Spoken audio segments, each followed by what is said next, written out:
Saludos amigos, Dios les bendiga, les habla Cristian Vadillo, aquí desde el barrio Cuchillas en Moca, Puerto Rico.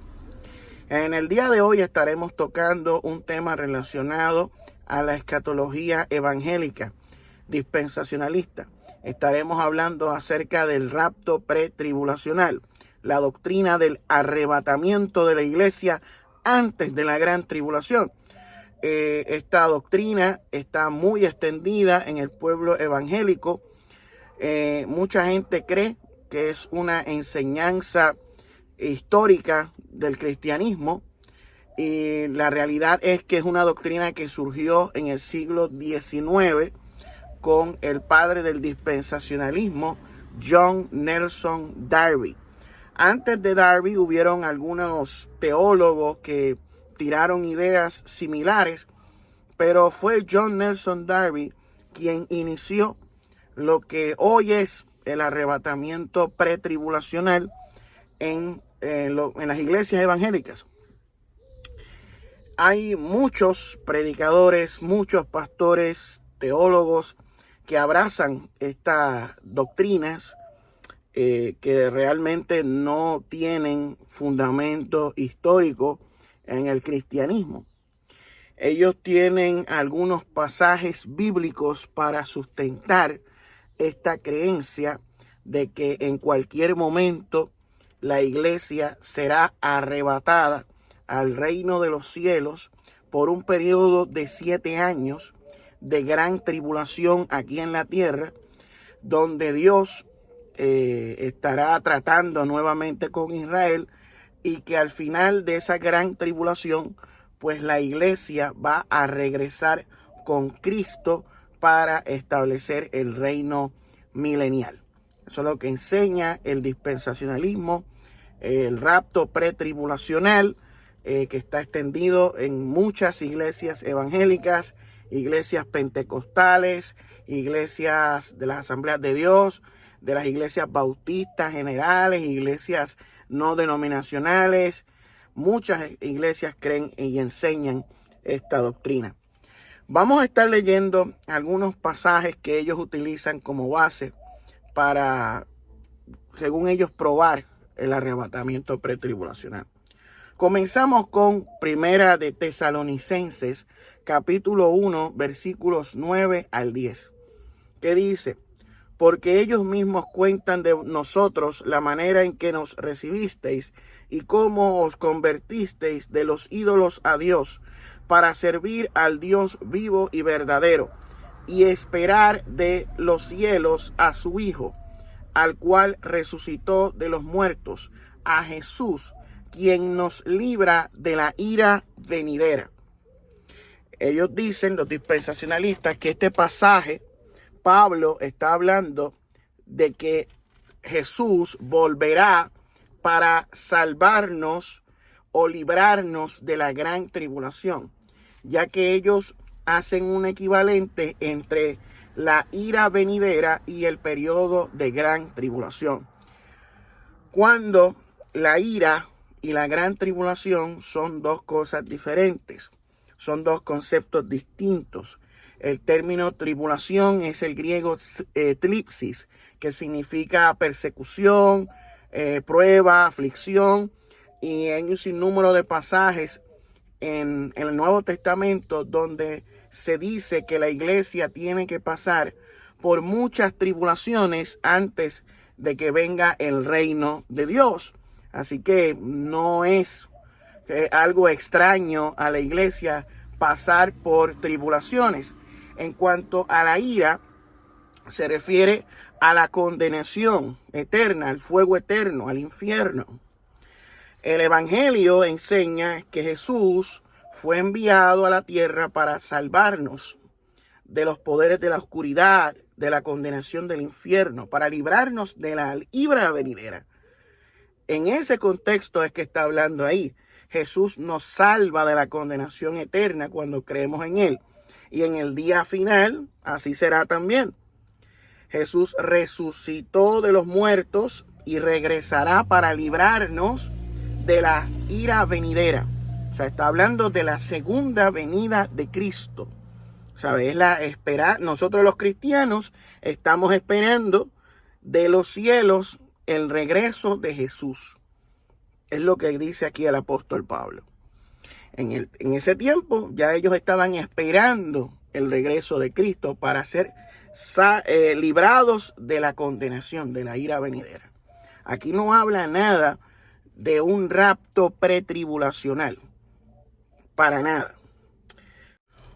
Otro pasaje que utilizan los dispensacionalistas pretribulacionistas es Primera de Tesalonicenses capítulo 4, versículos 16 al 18, omitiendo el versículo 15, donde nos dice claramente la línea de tiempo donde ocurre la resurrección de los muertos en Cristo y el arrebatamiento de los vivos.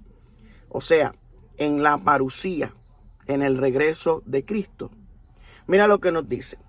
Tampoco queremos, hermanos, del versículo 13 al 18. Tampoco queremos, hermanos, que ignoréis acerca de los que duermen, de los que ya han fallecido, para que no os entristezcáis como los otros que no tienen esperanza. Porque si creemos que Jesús murió y resucitó, así también traerá Dios con Jesús a los que durmieron en él. O sea, de la misma manera en que Jesús murió y resucitó, nosotros también resucitaremos los que durmieron en él. Por lo cual os decimos esto en palabra del Señor, que nosotros que vivimos, que habremos quedado, y se incluye él, porque al parecer Pablo tenía expectativa de que en su tiempo, en su generación, esto haría de acontecer.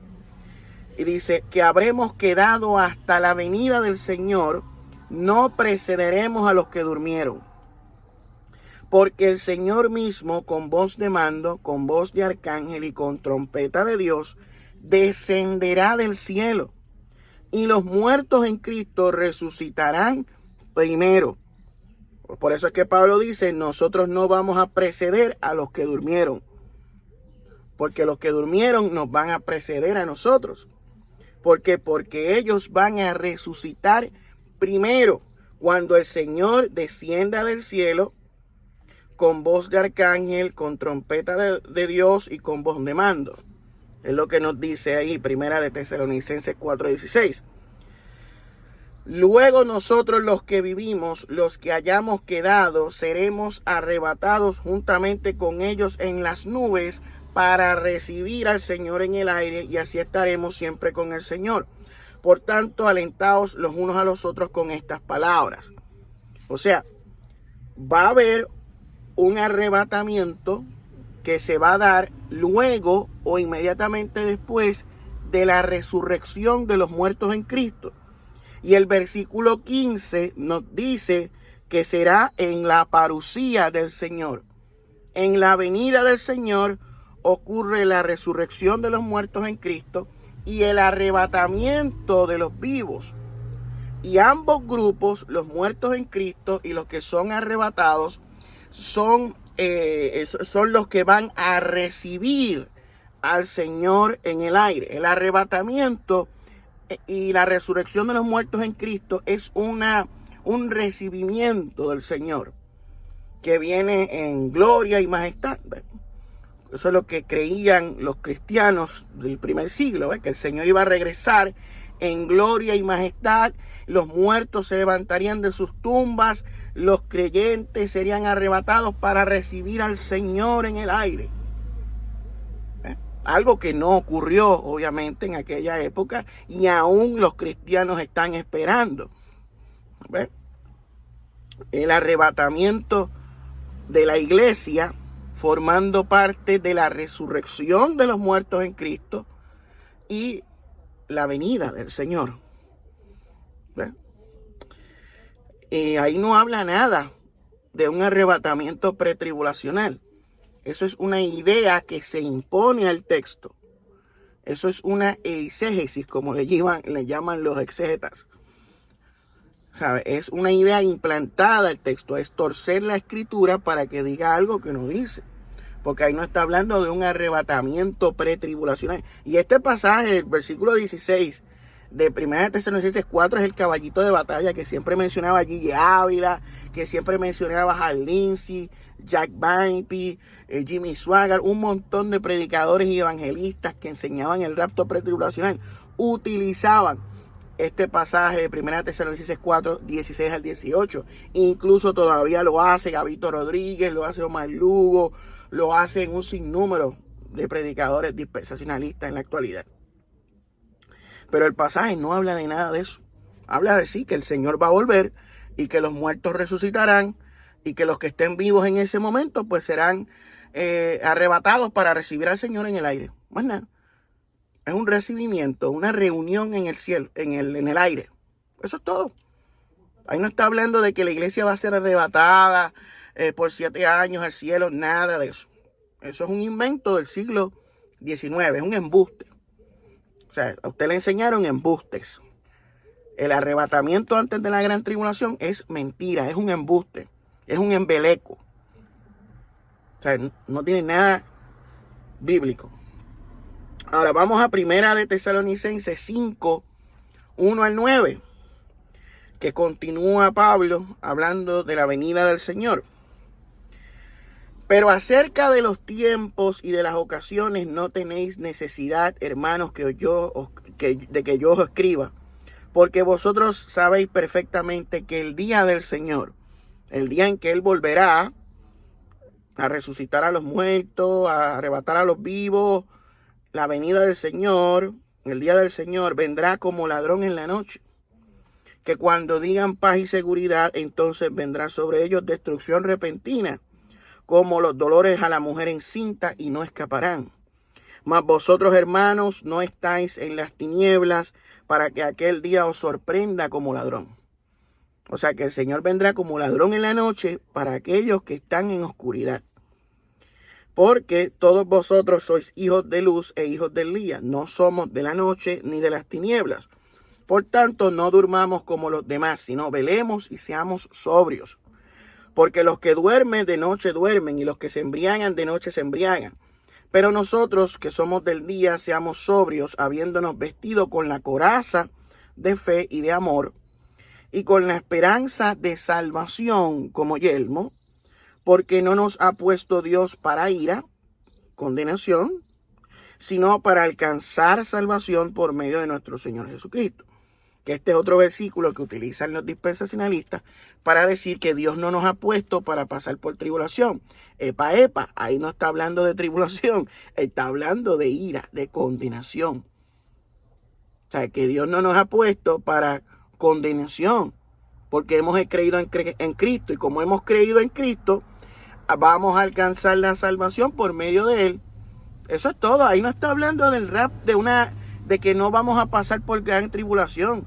Dejen los disparates, dejen los embelecos, dejen los embustes. Gabito, deja los embustes. Omar Lugo, deja los embustes. Dispensacionalista que me ve, deja los embustes. Porque eso no es lo que dice ahí. Y vamos ahora a 2 de Tesalonicenses, capítulo 1, versículos 3 al 10. Debemos siempre dar gracias a Dios por vosotros, hermanos, como es digno, por cuanto vuestra fe va creciendo y el amor de todos y cada uno de vosotros abunda para con los demás. Tanto que nosotros mismos nos gloriamos de vosotros en las iglesias de Dios por vuestra paciencia y fe en todas vuestras persecuciones y tribulaciones que soportáis. ¿Ve? Están pasando por persecuciones y tribulaciones. Si la iglesia no tiene que pasar por persecución o por tribulación, se hubiera ido del cielo, ¿verdad? Pero ¿qué pasa? Tienen que pasar por eso, tienen que soportar esas persecuciones y esas tribulaciones. Porque para eso han sido puestos, como dice el libro de Hechos. Y nos dice acá: esto es demostración del justo juicio de Dios para que seáis tenidos por dignos del reino de Dios. Pasar por persecuciones, pasar por tribulaciones, es lo que nos tiene por dignos del reino de Dios. Por el cual asimismo padecéis. Ustedes padecen para ser tenidos por dignos del reino de Dios.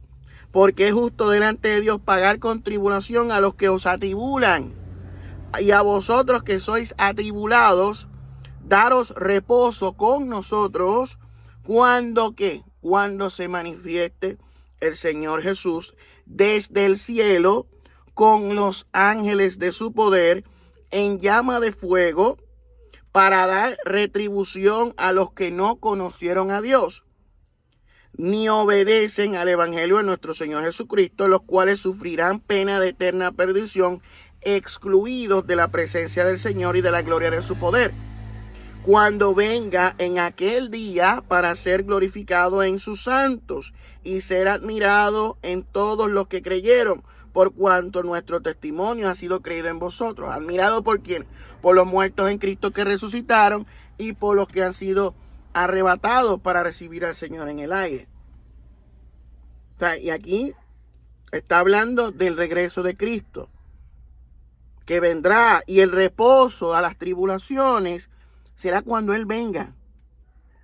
Cuando Él regrese es que vamos a recibir el reposo. Es lo que está diciendo aquí Pablo.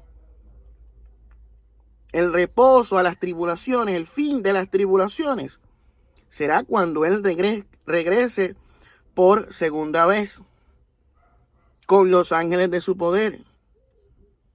Y eso no sucedió en el año 70, como alegan los preteristas. No sucedió. Todavía estamos esperando eso. Aquellos que abrazamos el cristianismo, que creemos en el evangelio, que tenemos la esperanza bienaventurada, pues creemos y esperamos el regreso de Jesucristo desde el cielo con los ángeles de su poder. Todavía estamos en esa espera. ¿Aquí habla algo del rapto pretribulacional? No, no habla de nada de eso. Quien diga que aquí habla del rapto es un embustero. Mira, ahora vamos a segunda de Tesalonicenses, capítulo 2, versículos 1 al 12, que habla de la manifestación del hombre de pecado. Pero con respecto a la venida de nuestro Señor Jesucristo y nuestra reunión con Él es cuando Él venga, la reunión con Él en las nubes, o en el cielo, en el aire, como quieran ponerlo, cuando se da la resurrección y el arrebatamiento de los vivos, en la venida del Señor. Os rogamos, hermanos, que no os dejéis mover fácilmente de vuestro modo de pensar, ni os conturbéis ni por espíritu, ni por persona que diga el espíritu me revela, ni por palabra, ni por carta como si fuera nuestra, porque se estaban escribiendo cosas como que Cristo ya había regresado o que Cristo viene inminentemente. Dice, en el sentido de que el día del Señor está cerca. Nadie os engañe en ninguna manera, porque no vendrá sin que antes venga la apostasía. O sea, aquí vemos que Pablo como que cambia el tono. En la primera carta de los tesalonicenses se incluye a sí mismo como que el Señor va a venir y nos vamos a ir con Él y esto, que sí, lo otro. Pero ahora dice, no, ahora eso no va a suceder hasta que primero suceda la apostasía y se manifieste el hombre de pecado. ¿Ves? Nadie os engañe en ninguna manera, porque no vendrá sin que antes venga la apostasía, la rebelión, y se manifieste el hombre de pecado, el hijo de perdición, el cual se opone y se levanta contra todo lo que se llama Dios o es objeto de culto, tanto que se sienta en el templo de Dios como Dios, haciéndose pasar por Dios. ¿No os acordáis que yo estaba todavía con vosotros? Os decía todo esto. Y ahora vosotros sabéis lo que lo detiene, a fin de que a su debido tiempo se manifieste. Entonces ahí vienen los pretribulacionistas y dicen, ese es el Espíritu Santo y la iglesia que están deteniendo la manifestación del hombre de pecado. Ahí no dice eso. Ahí no dice nada de eso. Nada, son inventos. O sea, hay algo que lo detiene, que ellos sabían que era. Hay otra manera de interpretar este pasaje, según filólogos, como que lo que se está deteniendo es el regreso de Cristo. O sea, hay dos tipos de maneras de interpretar este pasaje. O se está deteniendo el regreso de Cristo, o se está deteniendo la manifestación del hombre de pecado. Y aquí nos dice, y ahora vosotros sabéis lo que detiene, que a fin de que a su debido tiempo se manifieste.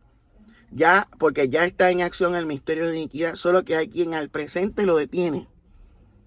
Hasta que él a su vez se ha quitado en medio, entonces se manifestará aquel inicuo, a quien el Señor matará con el espíritu de su boca y destruirá con el resplandor de su venida. Inicuo cuyo advenimiento es por obra de Satanás, con gran poder y señales y prodigios mentirosos y con todo engaño de iniquidad para los que se pierden, por cuanto no recibieron el amor de la verdad para ser salvos. Por esto Dios les envía un poder engañoso para que crean en la mentira, a fin de que sean condenados todos los que no creyeron a la verdad, sino que se complacieron en la injusticia. O sea, aquí está hablando de que la venida del Señor no vendrá sin que primero venga la apostasía y se manifieste el hombre de pecado. O sea que los pretribulacionistas dicen que nuestra reunión con Él es inminente, que nos vamos, que la iglesia se va. Pero aquí dice que primero tiene que venir una apostasía y tiene que manifestarse el hombre de pecado.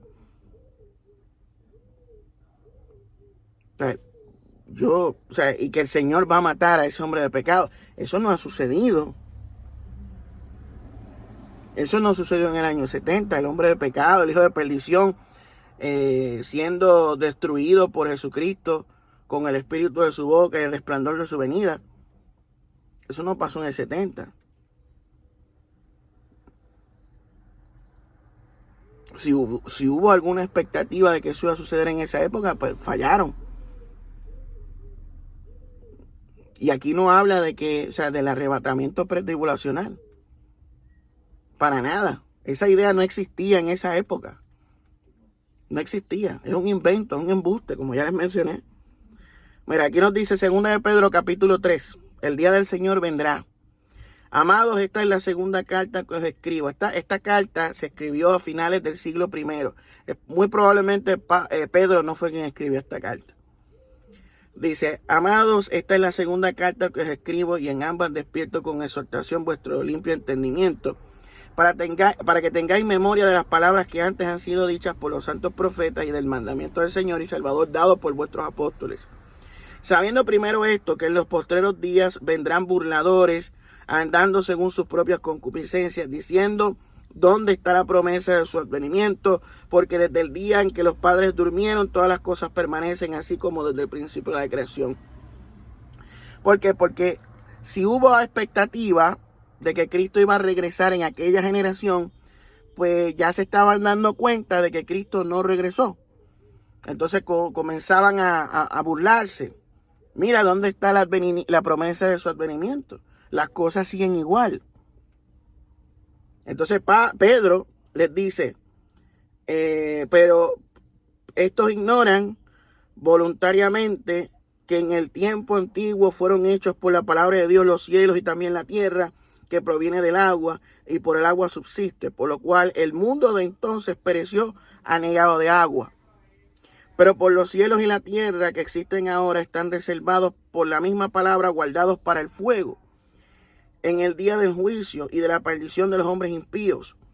O sea que va a venir una destrucción del mundo por fuego, así como en los tiempos del diluvio de Noé fue por agua, pues ahora el mundo será destruido por fuego. O sea, y no está utilizando exageraciones o alegorías. No, está diciendo, mira, el mundo antiguo acabó por un cataclismo de agua y ahora va a acabar por un cataclismo de fuego. Simple as that. Eso es lo que está diciendo aquí Pedro. Dice, mas, oh amados, no ignoréis esto, que para el Señor un día es como 1000 años y 1000 años como un día. Porque habían personas que estaban poniendo en duda el regreso de Cristo porque no venía. ¿Dónde está la promesa de su advenimiento? El Señor no retarda su promesa, según algunos la tienen por tardanza, sino que es paciente para con nosotros, no queriendo que ninguno perezca, sino que todos procedan al arrepentimiento. O sea, Él no viene porque quiere que todos nos arrepintamos. Pero el día del Señor vendrá como ladrón en la noche, en el cual los cielos pasarán con gran estruendo y los elementos ardiendo serán deshechos y la tierra y las obras que en ella hay serán quemadas. Puesto que todas estas cosas han de ser deshechas, ¿cómo no debéis vosotros andar en santa y piadosa manera de vivir? O sea, viene el fin del mundo, pórtense bien, porque el mundo se va a acabar. Es lo que está diciendo aquí Pedro. Esperando y apresurándolos para la venida del día de Dios, en el cual los cielos encendiéndose serán deshechos y los elementos siendo quemados se fundirán.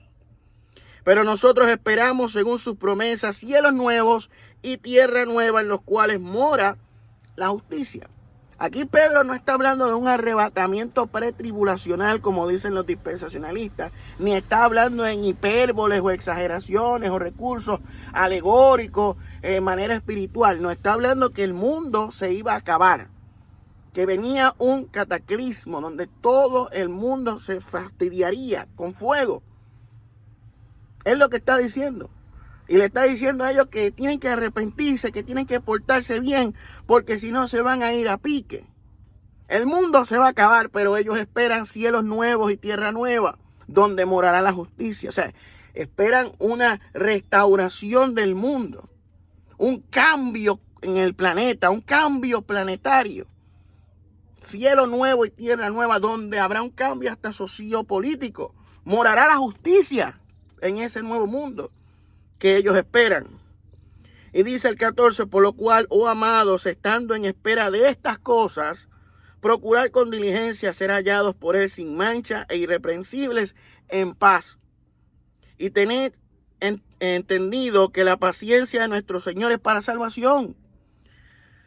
Como también nuestro amado hermano Pablo, según la sabiduría que le ha sido dada, os ha escrito casi en todas sus epístolas, hablando en ellas de estas cosas, entre las cuales hay algunas difíciles de entender, las cuales los indoctos e inconstantes tuercen, como también las otras escrituras, para su propia perdición.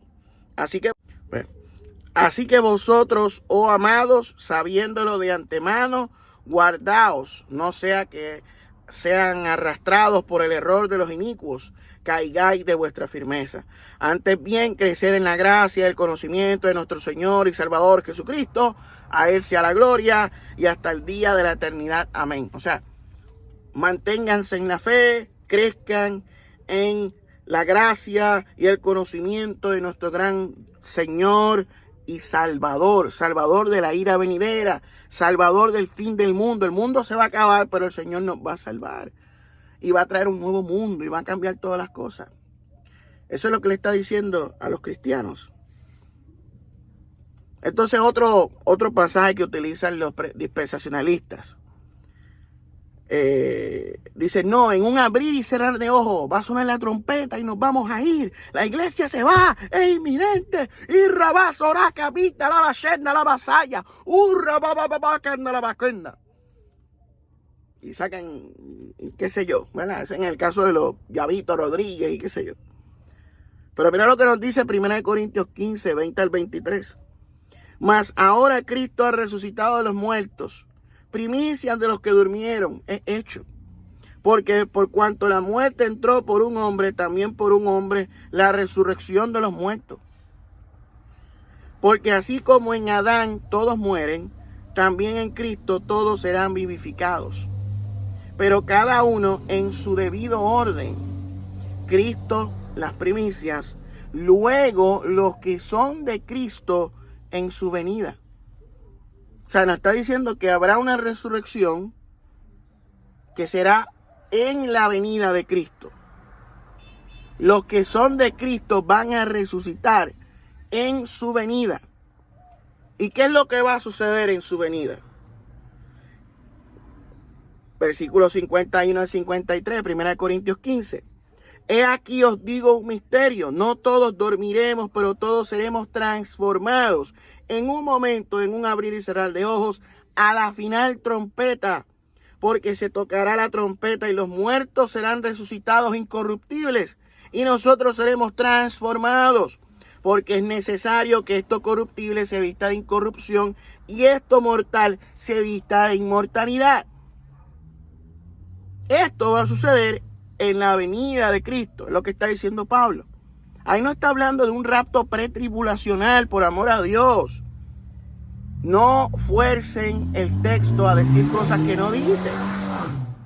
Ahí no está hablando de que antes de la gran tribulación, pues ahí se va a dar en un abrir y cerrar de ojos la final trompeta y seremos transformados. Y después de eso, ¿qué viene la gran tribulación? No, ahí no está hablando de eso. Ahí está hablando que esa transformación en un abrir y cerrar de ojos, cuando suene la trompeta, los muertos serán resucitados incorruptibles. Y los que estén vivos serán transformados en una metamorfosis. Porque es necesario que esto corruptible se vista de incorrupción y esto mortal se vista de inmortalidad. Eso va a suceder en la venida del Señor, no en un arrebatamiento pretribulacional, porque eso no es lo que dice aquí.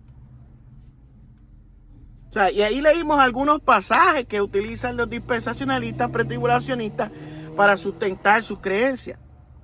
También utilizan Apocalipsis 3:10, que dice: por cuanto has guardado la palabra de mi paciencia, yo también te guardaré de la hora de la prueba que vendrá sobre el mundo entero. Pero ahí no está hablando nada del arrebatamiento pretribulacional. Está diciendo que Jesús protegerá a su iglesia en un periodo de mucha prueba y tribulación. Ahí no está hablando de que los va a sacar del mundo y van por 7 años, nada de eso. No existe ningún versículo bíblico, ningún capítulo en el Nuevo Testamento, ni en el Antiguo tampoco, que hable de que la iglesia será arrebatada antes de la gran tribulación. No, eso no existe. O sea, el fin de la tribulación es la venida del Señor. Ahí es que se da la resurrección de los muertos en Cristo. Ahí es que se da el arrebatamiento de la iglesia. Sería post-tribulación, si nos ponemos a decir. Sería post-tribulacionista de facto, no pretribulacional. No existe el arrebatamiento pretribulacional. Es un invento, es un embuste que a mucha gente le han enseñado y han creído. Yo fui pretribulacionista como por 12, 13 años. Pero me di cuenta de que eso era embuste. Era embuste, no había forma de probar esto. El libro de Apocalipsis no habla de un arrebatamiento pretribulacional. O sea, son presuposiciones e ideas que se implantan en el texto para que diga eso. Pero la realidad es que leyendo el texto de manera natural no te da ideas así. Te dice, no, es que Cristo va a venir, va a suceder esto y lo otro, pero esto va a ser al final.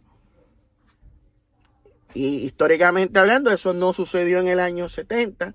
Todavía estamos esperando ese día que algún día vendrá. O sea, si somos creyentes, pues creemos que eso vendrá algún día. No sabemos. Esa es nuestra bienaventurada esperanza. Pero no existe el arrebatamiento pretribulacional. Eso hay que dejarlo claro. O sea, el arrebatamiento pretribulacional es un disparate. O sea, yo vi a un tal HTS21 diciendo que el arrebatamiento de la iglesia es inminente, que es una doctrina que se sustenta en eso. Es embuste. HTS21, estás torciendo la Biblia y estás repitiendo un embuste, que es el rapto pretribulacional. Pero nada, amigos, esto ha sido todo por este video. Si fue de su agrado, regálenos un like, compartan este video, déjenos su opinión en la caja de comentarios. Los vemos en la próxima, si Dios lo permite. Muy buenas noches a todos.